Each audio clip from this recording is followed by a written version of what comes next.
মাননীয় প্রধান উপদেষ্টা কিছু গুরুত্বপূর্ণ কথা বলেছেন। আমি যেই বিষয়গুলো এখানে স্পষ্ট করতে চাই, মাননীয় উপদেষ্টা জোর দিয়ে বলেছেন যে আপনাদের মধ্যে সমঝোতা হতে হবে, রাজনৈতিক দলগুলোর মধ্যে আপনারা সমঝোতা করুন, যদি সমঝোতা না করতে পারেন তাহলে বিপদ হবে। তো আমরাও মনে করছি অবশ্যই রাজনৈতিক সমঝোতা প্রয়োজন। আরেকটা বিষয় তিনি বলেছেন যে জুলাই সনদটা আমরা এমন করতে চাই যাতে নিখুঁত হয়, কোনো খুঁত না থাকে, এটা তো তাৎপর্যপূর্ণ। আরেকটা গুরুত্বপূর্ণ বিষয় তিনি বলেছেন যে ফেব্রুয়ারিতে একটা মহা উৎসবের সঙ্গে একটা নির্বাচন হবে যদি আমরা এই কাজটা সুসম্পন্ন করতে পারি বা সম্পন্ন করতে পারি। তো এই কাজটা বলতে তিনি বুঝিয়েছেন সংস্কারের কাজটা। সংস্কারের কাজটা যদি সুসম্পন্ন করা যায়, কমপ্লিট করা যায়, আর সংস্কারের ভিত্তিতে যদি নির্বাচন করা যায়, তাহলে আমরা মনে করি নির্বাচন, ফেব্রুয়ারির নির্বাচনটা উৎসবমুখর হবে। তিনি আরো যে কথাটা বলেছেন যে তিনি চান না এবং সরকার চায় না কেউ নিজের মনের ব্যথা নিয়ে, অসন্তুষ্টি নিয়ে নির্বাচনে অংশগ্রহণ করুক, বরং তারা চান সকলেই স্বতঃস্ফূর্তভাবে আনন্দ চিত্তে নির্বাচনে অংশগ্রহণ করুক। এক্ষেত্রে আমাদের কথা হলো যে আমরা আসলে আনন্দ চিত্তে স্বতঃস্ফূর্তভাবে নির্বাচনে তখনই অংশগ্রহণ করতে পারবো যখন আমরা দেখব নির্বাচনের সুষ্ঠু পরিবেশ আছে, ভোটারদের শতভাগ ভোট মূল্যায়িত হয় এবং পিআর পদ্ধতিতে নির্বাচন হয়। তখনই আমরা স্বতঃস্ফূর্তভাবে আনন্দ চিত্তে আমরা নির্বাচনে অংশগ্রহণ করতে পারবো।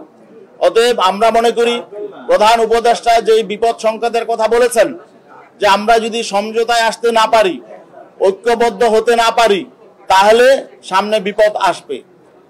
আমরা এই কথার সাথে একমত।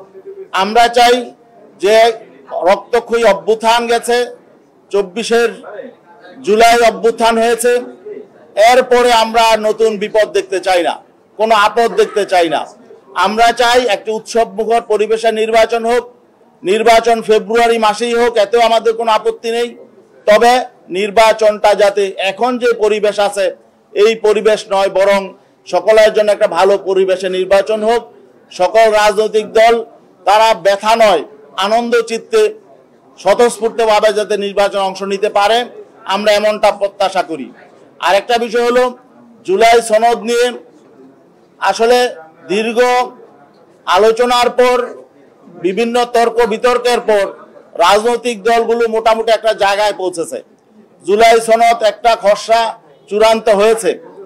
আমরা যদিও আমাদের এখানে ভিন্ন কিছু মত ছিল, তারপরেও জাতীয় ঐক্যের স্বার্থে, দেশের স্বার্থে এবং সমঝোতার স্বার্থে আমরা এই জুলাই সনদে স্বাক্ষর করতে আগ্রহী।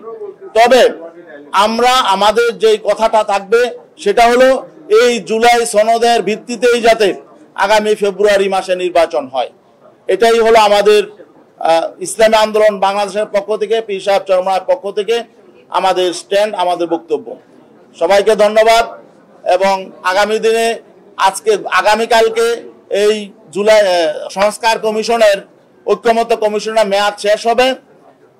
এনসিবির পক্ষ থেকে দাবি জানানো হয়েছে যাতে এই কমিশনের মেয়াদটা একটু বৃদ্ধি করা হয়, এবং জামাতে ইসলামের পক্ষ থেকে সেই দাবির প্রতি সমর্থন জানানো হয়েছে। আমরা এটা সমর্থন করি যাতে, যেহেতু কাজটা সম্পন্ন হয় নাই, এখানে জুলাই সনদ বাস্তবায়ন প্রক্রিয়াটা এখনো পর্যন্ত যেহেতু ঝুলন্ত আছে, অতএব এটা সমাধান না হয়ে এটা ক্লোজ করা যাবে না।